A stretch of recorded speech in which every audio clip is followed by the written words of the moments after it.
Hello, everybody. I will try to speak up. It's strange to talk about without a microphone in such a big audience, but okay, you're used to it. So we are here in the name of Croatian Society of Art Historians. We have to thank organizers for having us here on the conference on Digital Humanities and Heritage. I think this is the right place for us to be. And this is the first time that our association is participating in DARIAH, did I pronounce it right, conference. Although we have participated in a project by Icarus last year, Latka, hello, and we finished it successfully last year, I think. So I think this is the beginning of a nice friendship between associations. I would like to introduce our association. So Croatian Society of Art Historians is a non-for-profit, non-governmental organization of art historians, and we are based in Zagreb in Croatia. And since its foundation in 1956, the members, and those are professionals in the field of heritage protection, education, museology, research, conservation, and other, have been promoting the values of cultural heritage and the importance of visual arts. Art history is a discipline in the humanities, as far as I know that you know that. And as all other humanities, we believe that art history is a discipline that encourages citizens to critical thinking and active dialogues. This all provides the foundation for the society of knowledge and tolerance. This is part of the text that we usually use when we talk with policymakers, when we have to present what art history is and what humanities do and why humanities are important for the society. So I'm sorry for being so simple, maybe. So in order to bridge the gap between research and wider public, we strongly believe in open science and open access. So today, Toma was talking about publishing, and later on I will say a bit more about open access in our case. But first I have to ask what is going on with the initiative Plan S. Does anybody know? We were talking about it a couple of years ago, but now it's dead or not. It's not dead, it's going on. Okay, so we can discuss that also. Our society has 7 decades of publishing activities. So we publish a scholarly journal called Peristil. We also publish books, monographs, art monographs, conference proceedings, and stuff like that. So as a non-for-profit organization and a voice in cultural advocacy, we regularly organize public events and discussions. And although cooperation with different institutions and organizations in Croatia and abroad, and through media, we promote the value of visual art and heritage. Today with me is colleague Danko Dujmović, also art historian, and we are here to present the initiative that kicked off earlier this year. And we believe that this conference is the right place to talk about what we have in mind and to get any advice from you as professionals. So as any other, we are art historians, so you'll get a little lecture in history of art. So documenting. So here are a couple of Croatian examples of methods used in order to document heritage. So this is art historian Artur Schneider in the 1930s. the photograph here on the motorbike was taken on island Krk, that is very close to Rijeka. And you see him cataloging pieces of art. Arthur Schneider was never in Gorski kotar, what we are interested in. The other keyword that we are using is mapping today. These photographs is also art historian Angela Horvat, who was also mapping and documenting places around Croatia, art heritage. She was also a passionate mountain climber, so I don't think that she was finding anything on the top of this rock, but anyways. And the third person that I want to mention is Đuro Sabo, who was also in the first half of the 20th century making a kind of topography of the places in Croatia. He was also never in the part that we are interested in today. So the road trips that I just mentioned, the Đuro Sabo earlier on here in conversation with some villagers and making notes about something. So resulted in invaluable topographic information about tangible, immovable cultural heritage. It is important to document heritage. So in Croatia, we had 2 devastating earthquakes almost 3 years ago, and that made damages on heritage, especially architectural heritage and associated risk in heritage structures. So we are witnessing destructive forces of war, for example. So after all catastrophes, a lot of energy is invested in reconstruction, and good sound documentation is vital for such processes. It is more critical for developing countries, where often the case is poorly understudied. We cannot say that Croatia is an underdeveloped country, but when we face catastrophes, after all that, we face the truth that we could have done more, that we could have documented more. So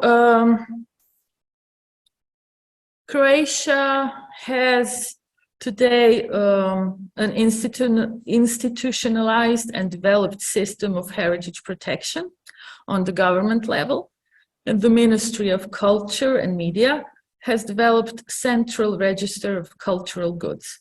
So this is their site, and it's very useful. It's called Geoportal of Cultural Property, and this is just a part of this institutionalized system of heritage protection. So this is how Croatian map of cultural property looks like. And the map looks like this also because of the research that I mentioned before, who were walking around, making little notes and publishing books. And this is the area that we are interested in.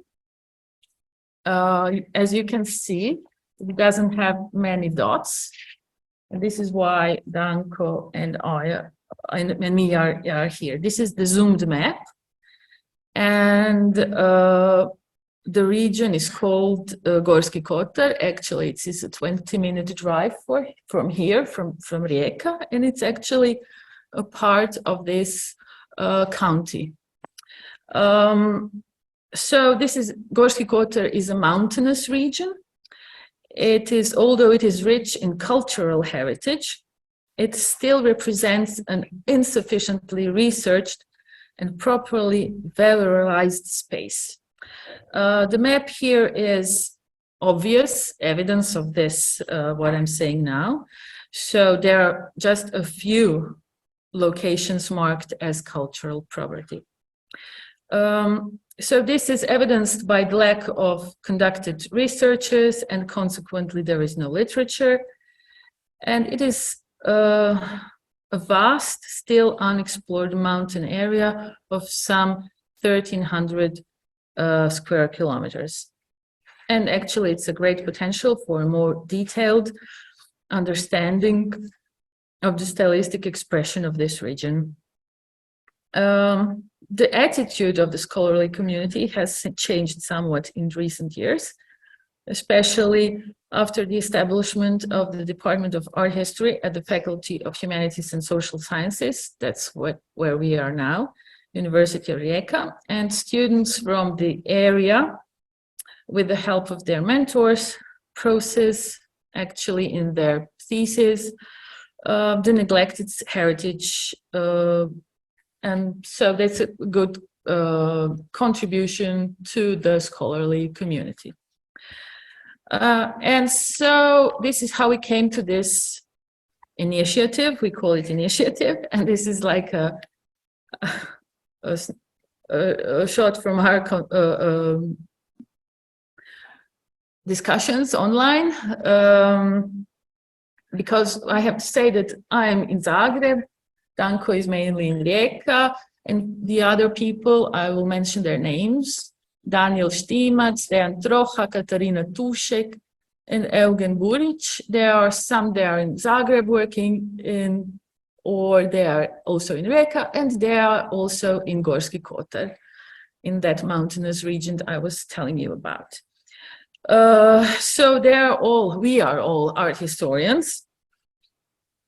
So for the purpose of our project, we worked out the categories of mapping objects that include tangible cultural heritage.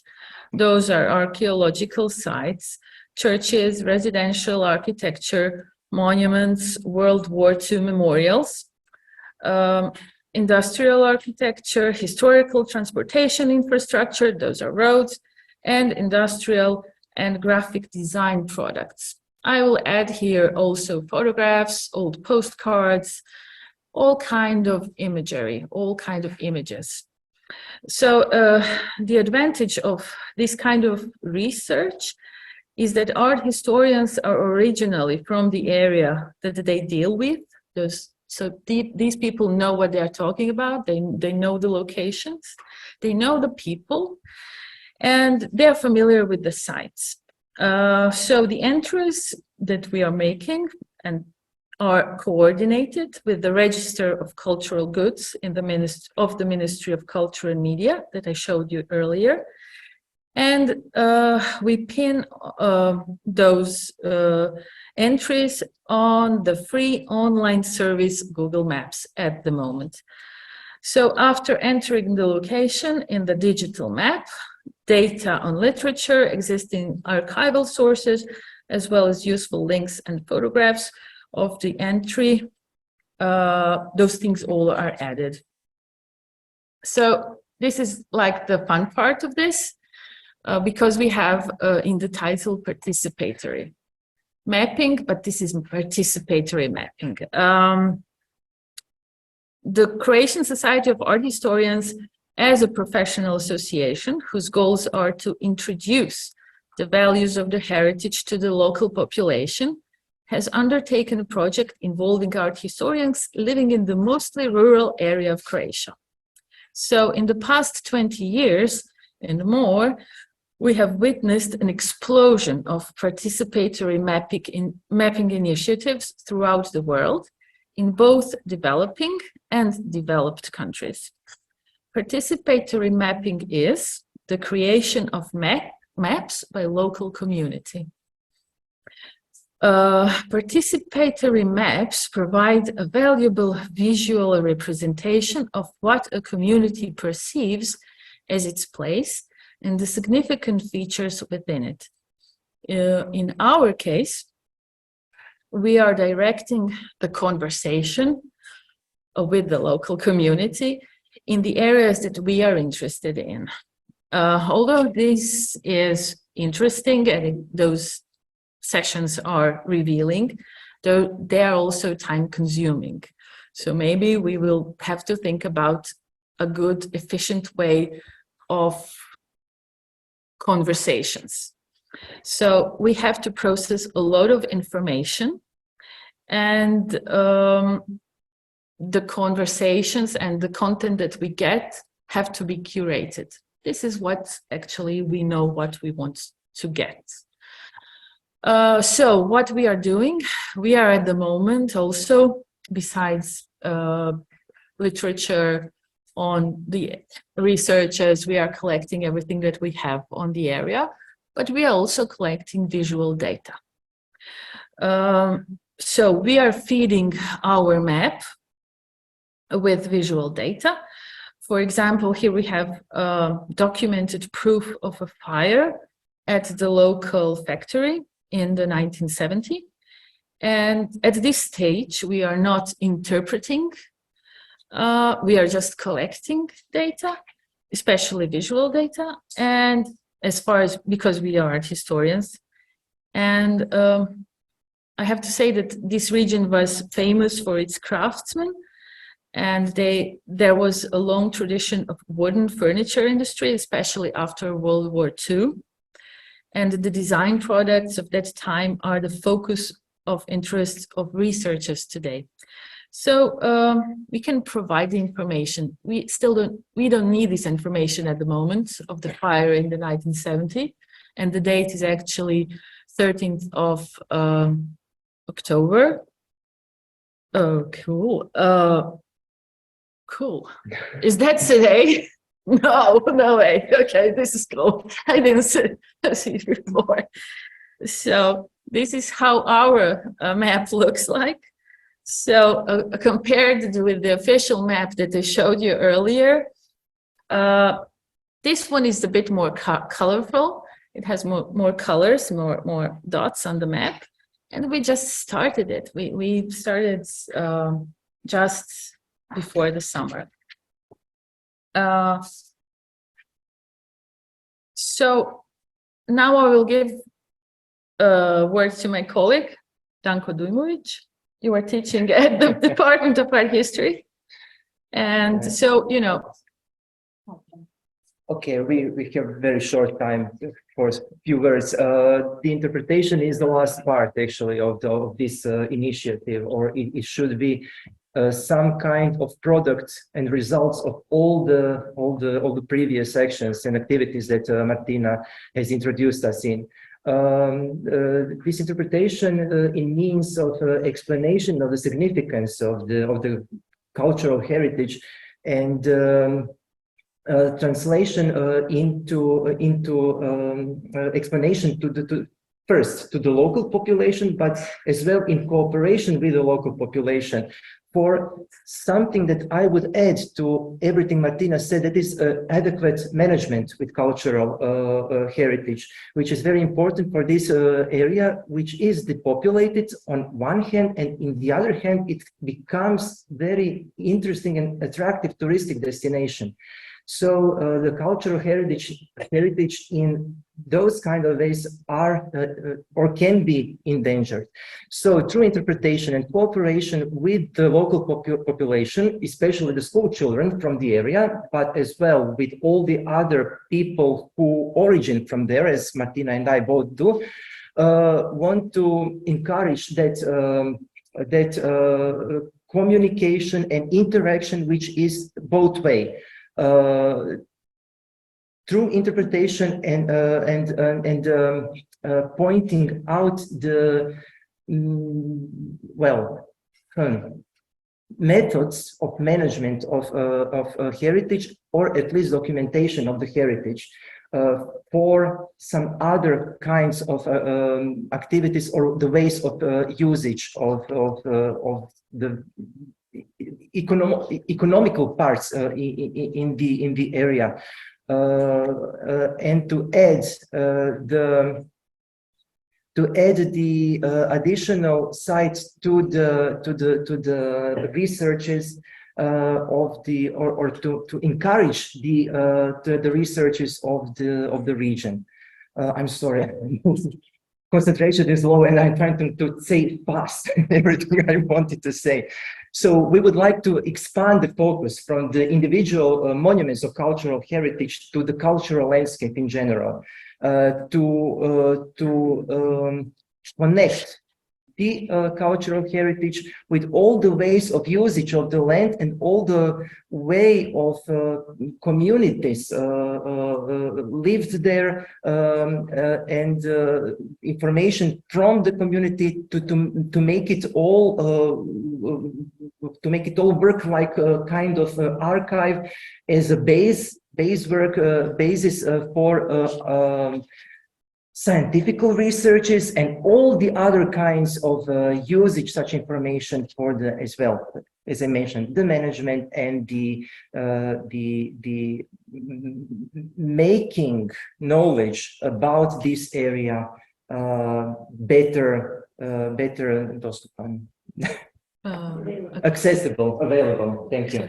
To the public. Yes, and we want to keep it open. So we want to have data that we collect open. That's an open access. That's like what we believe in, and this is what we want to do. Still, we don't have enough material to make it open. So, but we just have to see where we are going, what we want to do, any kinds of suggestions on the methods, how to be more efficient are welcomed. So I don't want to, okay, I just want to mention this pedestal. I was talking about it earlier today, and it's in open access, and it's, okay, I will just wrap it up now to finish it. I have to say just one thing more. Croatian Society of Art Historians is official partner of the new European Bauhaus. That's the initiative by the European Commission to make our life more beautiful, sustainable, and together. Those initiatives are trying to gather all kinds of disciplines together. So we will believe them and we will try to make it work. So this is going on. And one other thing that I wanted to mention, and maybe you all know about that, is the initiative Collaborative Cloud for Cultural Heritage. I believe that you all know about that. So maybe it's great that the European Commission has finally realized that they should collect all the researchers in one place. That's how I understood that initiative. And it is great that the budget is 110 million euro until 2025. So that's what they said. So thank you very much for having us here, and let's stay in touch. Thank you very much.